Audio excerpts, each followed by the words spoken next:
Well, good morning, everybody. Thanks for joining us for this month's Startup Minot Business Showcase. Our guest today is Mike Zimmer. We'll get to him in just a moment. I just want to, again, thank you all for being here. Startup Minot is the second Thursday of every month, so please do bring a friend, tell a friend. If you know somebody who should join us for a conversation up here, definitely share that information with Mark. And a big shout out to all of the sponsors who make this happen. You can see all their names on the banners to the left and right of me, but it's a lot of banks. This is an entrepreneur. You know, we're here to showcase entrepreneurs and who wants to get their name in front of business people. Well, it's banks, and we thank them for supporting Startup Minot. Big shout out to those sponsors again. First Western Bank and Trust as our presenting sponsor. Minot Area Chamber EDC, the North Dakota Small Business Development Centers, Bank of North Dakota, Brevera, Town and Country Credit Union. First International Bank, Cornerstone Bank, Credence Energy Services, People's State Bank, and Dakota Business Lending. And of course, we've got a lot of people in the private sector that help make this happen and keep Startup Minot going. So we thank all of them as well. And what's our mission here? Well, our mission is to put a spotlight on entrepreneurs, to help them tell their story. Our mission is to help connect entrepreneurs to resources. There are so many advantages that you can find your way into right here in the community, but a lot of times people don't know about those, and that's one of our key goals here as well. And then just to learn from each other, learn from somebody else's mistakes, hear a little bit about their journey. So today, we are excited to have as our guest this morning the man, the myth, the legend behind the Minot Area Men's Winter Refuge. Let's give a warm Startup Minot welcome to Mike Zimmer. Mike has been the executive director of the Minot Area Men's Winter Refuge since February of 2015. He brings a wealth of administrative and managerial experience to his position at the Men's Winter Refuge. Under Mike's guidance, the Men's Winter Refuge has provided shelter, food, clothing, transportation, basic nursing care, as well as employment assistance and housing assistance to more than 1,500 homeless men, and has helped more than 2,500 others in need through homeless prevention services. And can we just give that a round of applause? That's incredible work. Incredible work. Thank you.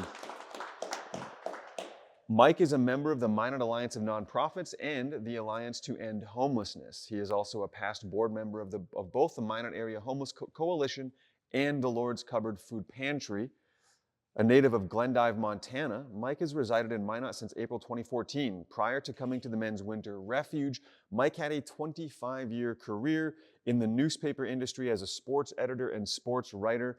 Mike has 3 children and 2 grandsons. And I believe, Mike, correct me if I'm wrong, you were recently recognized with a pretty significant honor and an award here at the Minot Area Alliance of Nonprofits award ceremony, were you not? I was a finalist. You were a finalist, It excuse was an me. honor just to be nominated. Yeah, absolutely. For, a finalist among a lot of great names. Nonprofit Director of the Year. And Absolutely. I was one of 3 that was nominated for it, but that was very cool. Well, I have to start because it almost seems like you go from being sports editor and sports writer to nonprofit director and champion of the homeless. These things don't seem like they're hanging out in the same category. Talk to us about that transition. What made you want to step into that role? Yeah, so it's kind of a cool story. I honestly just literally kind of stumbled into this job. I did the newspaper thing for 25 years. That was basically my career. That's what I went to college for, and that was my dream job. And in 2014, I was at the newspaper in Billings, Montana, and got divorced in 2014. And my ex is from Velva. So when we got divorced, she wanted to move back here to be closer to family. And our son at the time was a 5th grader. So I moved back here just to be close to him, stay close to him. And that was right about the time where newspapers were kind of struggling. The internet pretty much wrecked newspapers as I knew them in the old days. So figured it was time to try something different, and I didn't know what that was. And I was just literally at Marketplace one night when my first couple nights when I moved back here, And I ran into an old friend of mine who was I played college baseball with and went to school with. And he said, well, what are you doing back in Minot? And I kind of told him the story. And at the time, he was one of the managers at AGT Foods. And he said, well, if you need a paycheck, I can get you a job while you're looking for what you really want to do.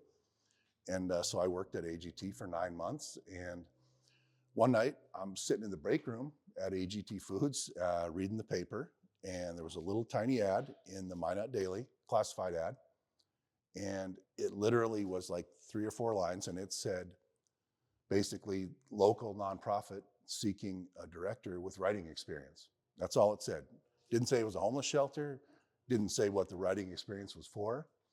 And I figured, okay, they list one qualification and I have it. So I'll give it a shot. And I threw my hat in the ring. And actually, there were 2 finalists, and I didn't get hired initially. This was in November or December of 14, and they hired the other finalists. It was a person who was from Minot, so they figured, well, we'll go with the local person because they probably have, better contacts and resources and stuff like that. And I was like, that's perfectly fair. So I just stayed at AGT, and a couple months later, that person had moved on was wanting to move on to another job, and they called me back and they said, are you still interested? And I said, heck yeah. So I started in February of 15. It just so happened that night when they first hired me officially, there was a board meeting. The board meets once a month, and George with us, who's sitting in the back row back here, he was the interim director. He was one of the 3 people that really spearheaded the starting of the shelter and got things rolling. And that night at the meeting, George handed me his cell phone and said, good luck. And the first couple was February, so it was right in the middle of our shelter, busy season. And the house was pretty much full, and I had no clue what I was doing. And the first 2 weeks, I was pretty nervous, pretty terrified. And once I kind of got my feet on the ground, I've loved the job ever since. And it's weird to tell people that I did my other career for 25 years, and I just hit the 10-year mark on this job. And I'm basically at the point right now where I can't imagine doing anything besides this. I truly enjoy this job that much. It's certainly a pretty massive shift in careers.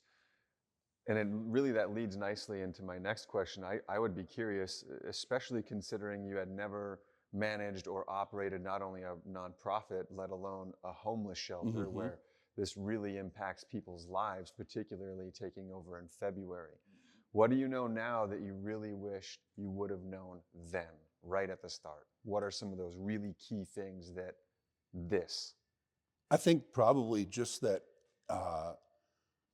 all of us are 1 or 2 bad breaks away from being right there in that homeless position. And my entire life up until I started this job, I never thought about that. It never dawned on me. gives me the goosebumps? Look at that. And yeah, and it's we've had so many guys at the shelter that have accomplished much more professionally, and are just intelligent, intellectual people way beyond me that just ran into a tough spot and found themselves in a homeless situation.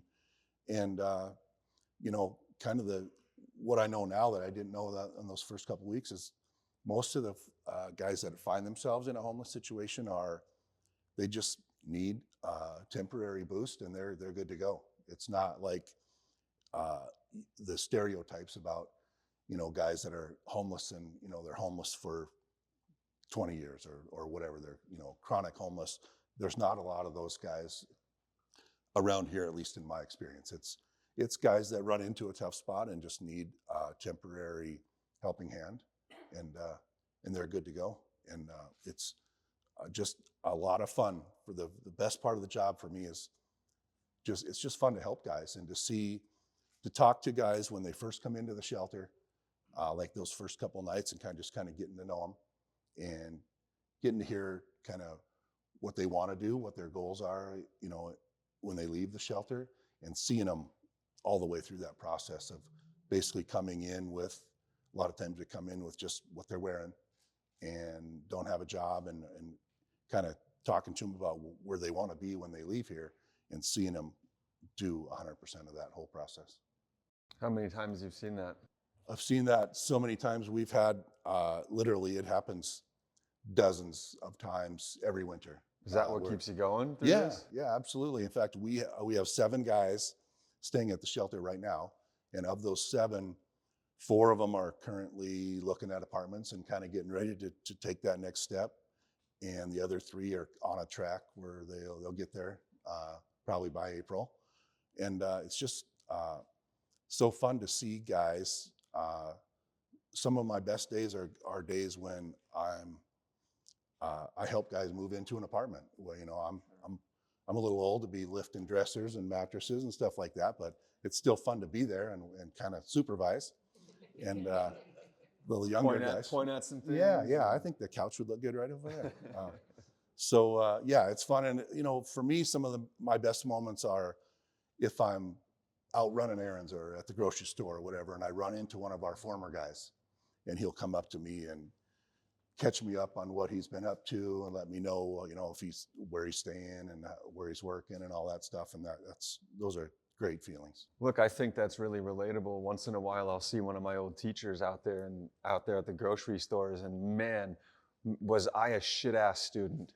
And many of them had to have think, boy, that kid, it's going to be tough for him. So sometimes I run into those folks. I'm like, hey, I did it. I did it. Sorry for being such a tough student. And they all tell me the same thing. Yeah, you weren't so bad. Those ones that came after you were way worse. All right. So don't be so hard on yourself.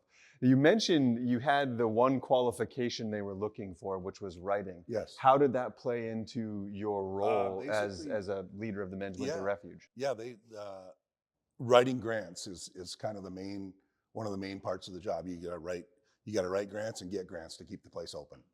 And that was kind of what they needed the writing experience for, the writing knowledge. And I'd never written a grant before, and I figured I'll just kind of fake it until I figure it out.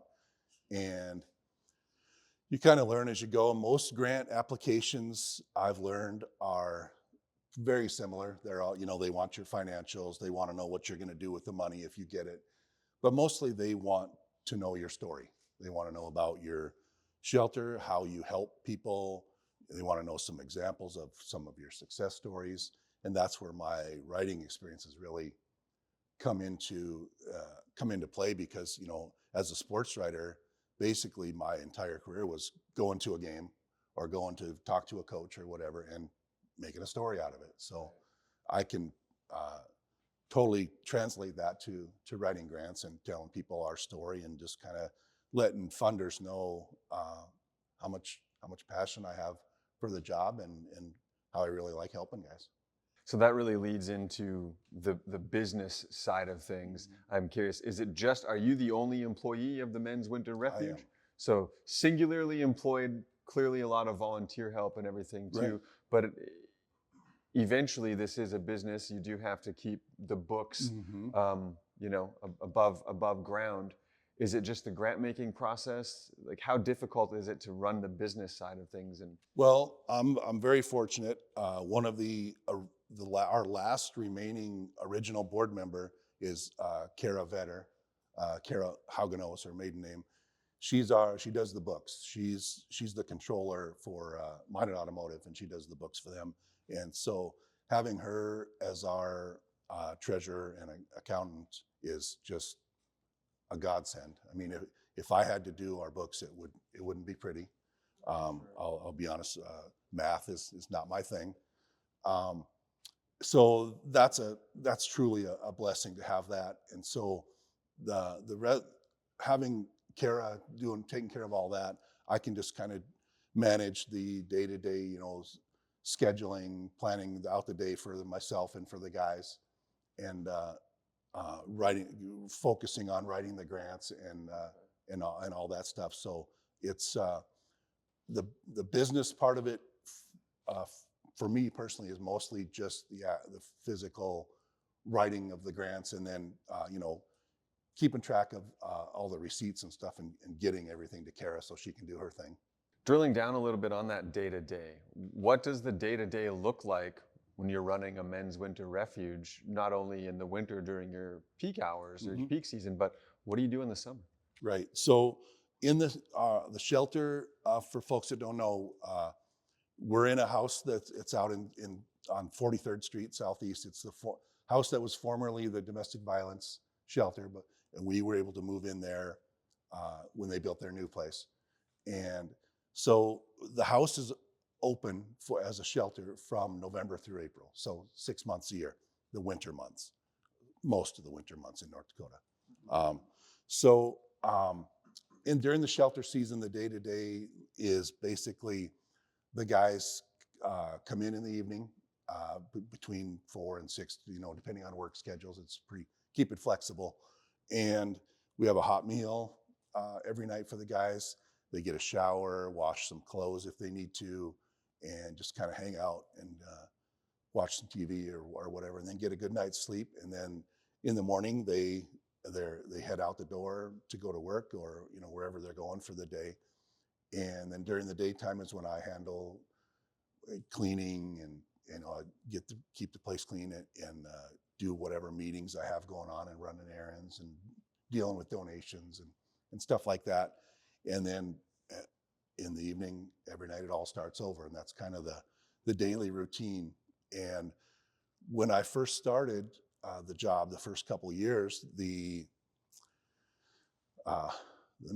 evening meal was like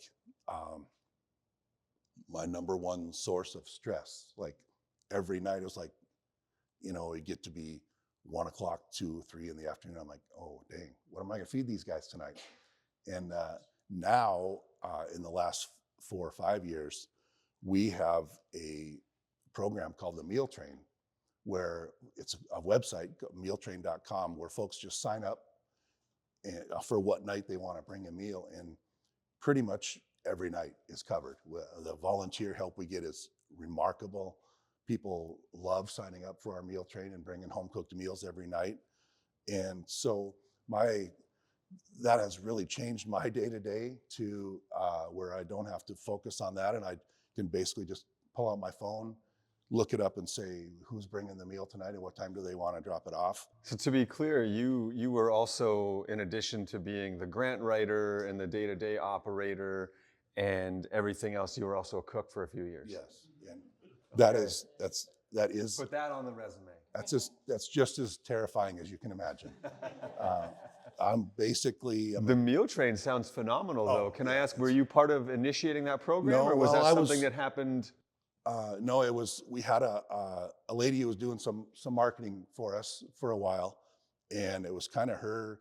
She had heard about it before, and that other nonprofits were using it in other cities. I don't know if she had heard of anyone in Minot using it, and we were just kind of hanging out in the kitchen one day because she was bringing the meal for that night, and she was like, "Have you ever heard of a thing called the Meal Train?"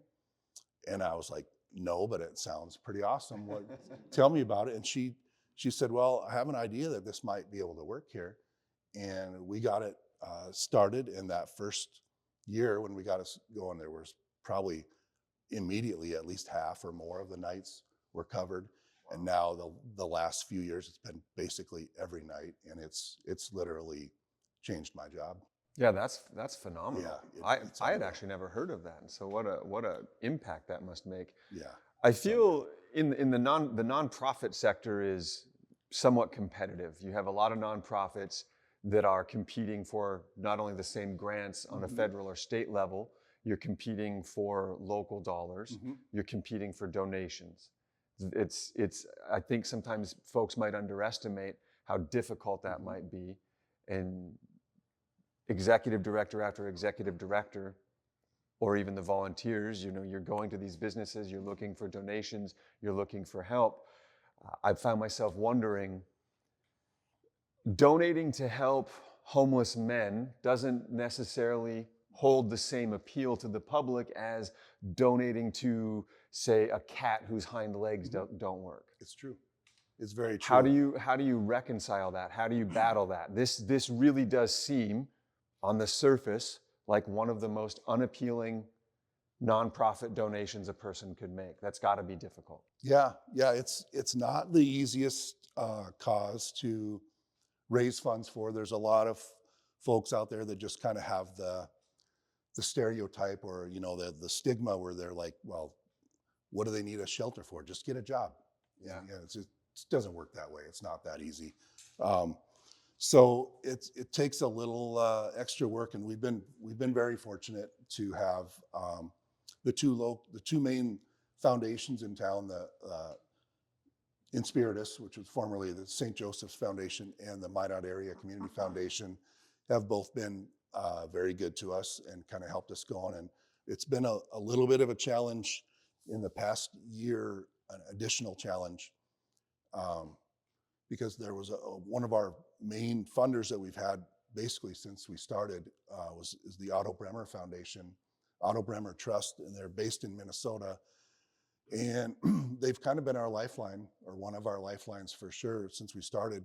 And they had a policy change over the last year, and now they changed to where they're only funding nonprofits that have an annual budget of over $500,000. Oh, And we're quite a bit under that. So we lost one of our major funders.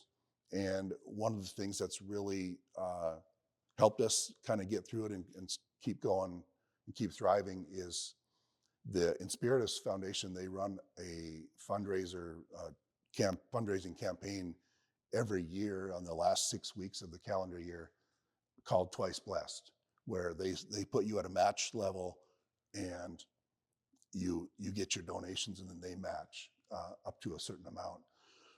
And that our numbers for Twice Blessed have gone way up every year, and it's kind of that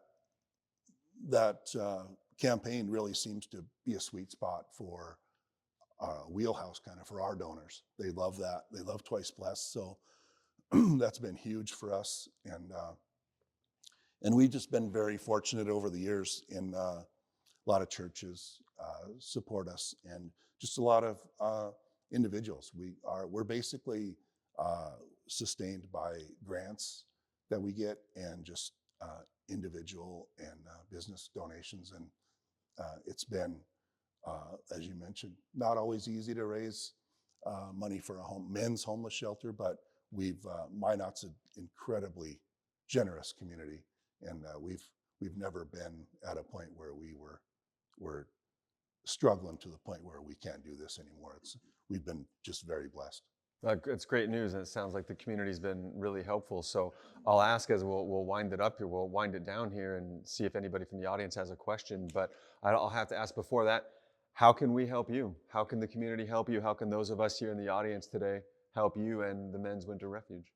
As far as financial help, we're always looking for new financial donors. On our website, there's a PayPal button right there if you want to give at any time. And we're always looking to add more folks to our Twice Blessed campaign at the end of the year.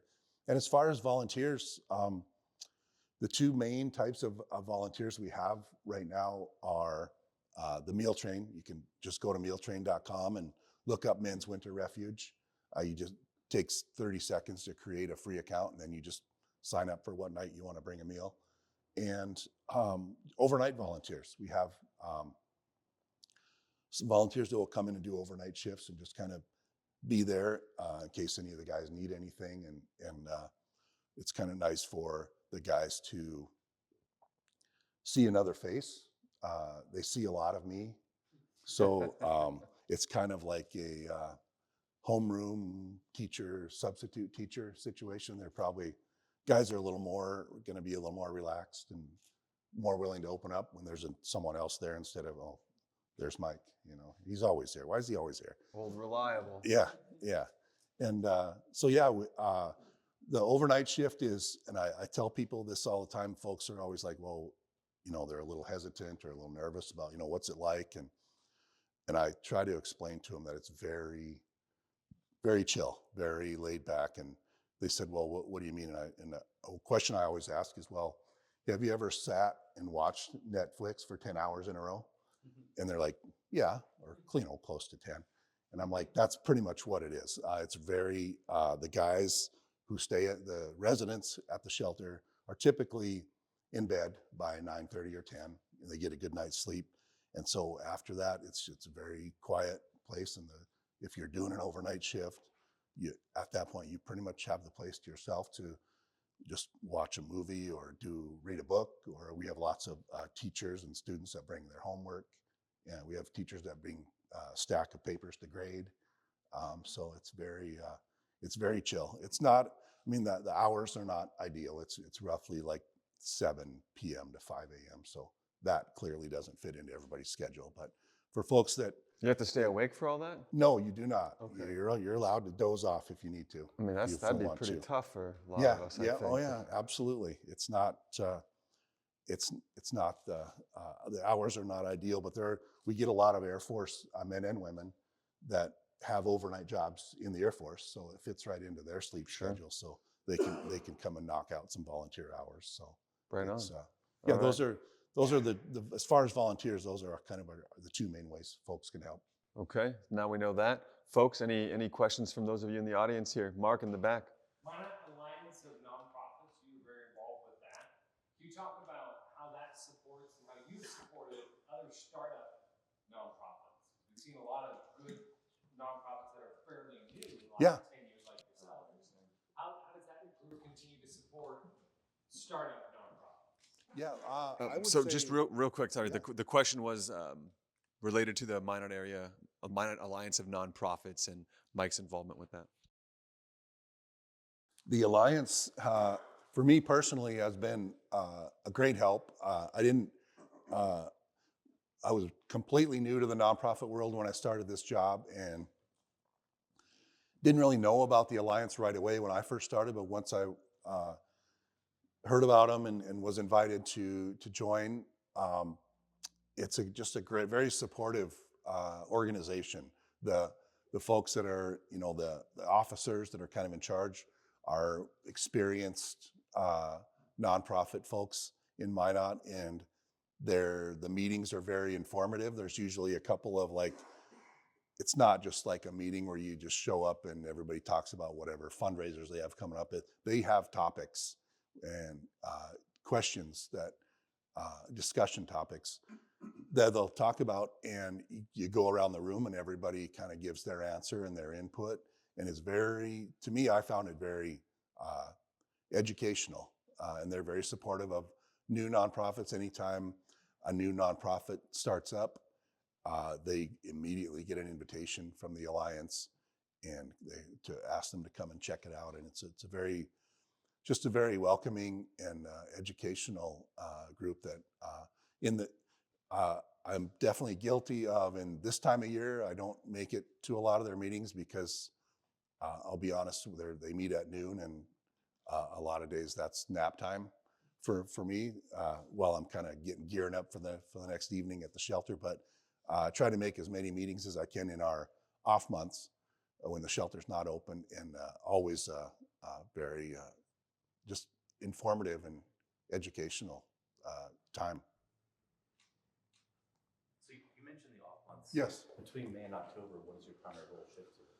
So So what my primary role in the summer months? Yeah. How does that shift? Yeah, it's basically that's when most of the grant writing happens, and then we run a couple of summer, fall fundraiser events, so planning for those. And we do help guys year round. So in the months that our shelter's not open, we still help out homeless individuals with hotel stays.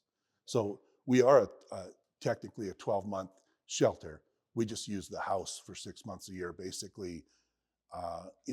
When people used to ask me when I first started, people would ask, why are you only open 6 months a year? And at that time, I was new, and I was, nervous and felt a little guilty about being closed part of the year. So I would just give the standard answer, well, we don't have the funding to be open for 12 months, which is true.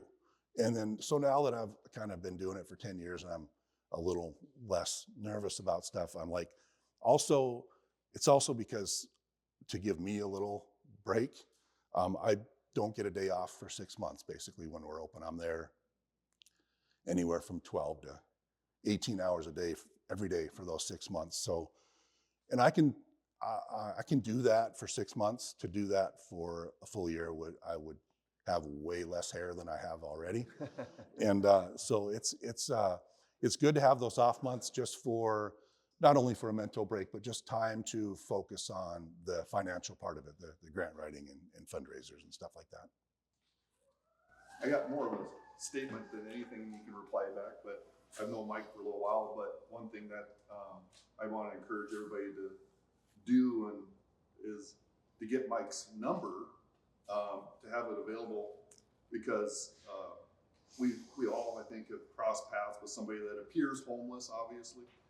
And what I've been able, and I'm like, what can I do to help them? And, you're always reluctant to maybe just give them money. What else can you tell them to do? And I'll ask them, have you contacted Mike at Men's Winter Refuge? And if they say no, a lot of times these guys have cell phones, and I'll give them Mike's number, and Mike invites that. And then a lot of times too, Mike, in fact, I just reached out to him yesterday. I'm like, hey, do you know this guy? He looks like this. Should I give him money? What are you thinking? Because some of these guys are professional at raising money, and some of them actually need help. And I don't want to be judging people on that. But then it's nice to have Mike to lean on to get those answers. And so I would encourage you to get his number and be willing, because then it makes me feel like I can actually be of some help. Because really, other than that, I'm like, I want to help, but I don't want to just give you money and just exasperate this deal, because that's not always the answer. It's just giving them money. That's a great tip. Yeah. Yeah, so that's a great tip, and that's a common question I get too, is how do guys find us, and like how do guys become residents at the shelter? And a good share of them basically just call me directly. They'll look us up online and get the number right there and just call me directly. And we also get a lot of referrals from agencies and places that come into contact with homeless individuals. Salvation Army, Community Action, North Central Human Services, the PD, Trinity, all these places that would come into contact with guys in need, and they all basically call me directly. And my youngest son, who's 22 now, when he was younger, and he would always be grumbling about when he would be with me, my work phone would be ringing constantly, and he was like, does every homeless guy in town have your cell number? And I was like, yeah, that's kind of the point. That's how that's supposed to work. And then when we got we have a bus. We got a bus through a grant from the Otto Bremer Trust a few years back. And part of the logos and stuff that we put on the outside of the bus was our cell number. And my son was like, you put your number on the bus? And I was like, yeah, that's people need to know that number. Okay, so what's the number? 822-2585. 822-2585. Last question.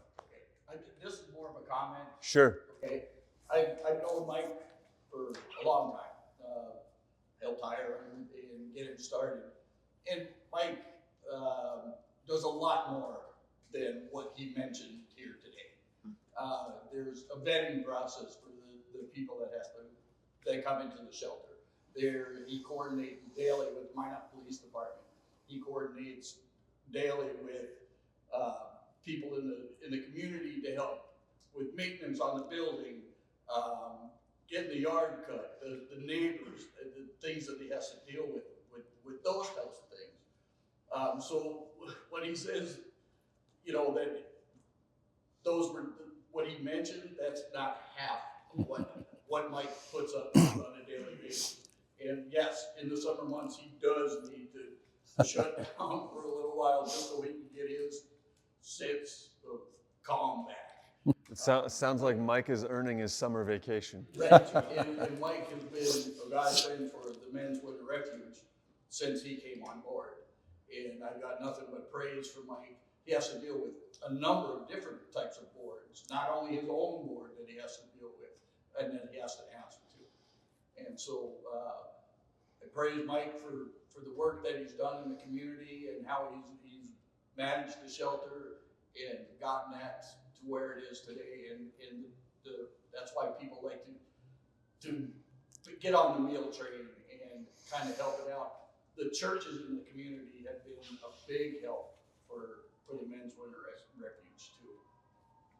Top to bottom, Mike, I mean, sounds like you're doing some CEO level stuff there. I think the administrative, the tiny details that sometimes get overlooked in the grand scheme of things, it sounds like a lot. You know, when you hear administrative, you think it's just paper pushing, but all that added layers of coordination with emergency personnel, with medical facilities, with families, I imagine. There's a lot of the interpersonal things. We could probably make a much deeper conversation about this, but there's only so much time. I'm sure Mike would love to talk to you guys about that, certainly once we conclude here, but thank you for highlighting that. And again, Mike, thank you for all the work that you do in our community. Thanks to all of you for being here with us at Startup Minot. Again, the second Thursday of every month. Bring a friend, tell a friend. Let's put a spotlight on these great people making a difference in our community. Thanks, Mike.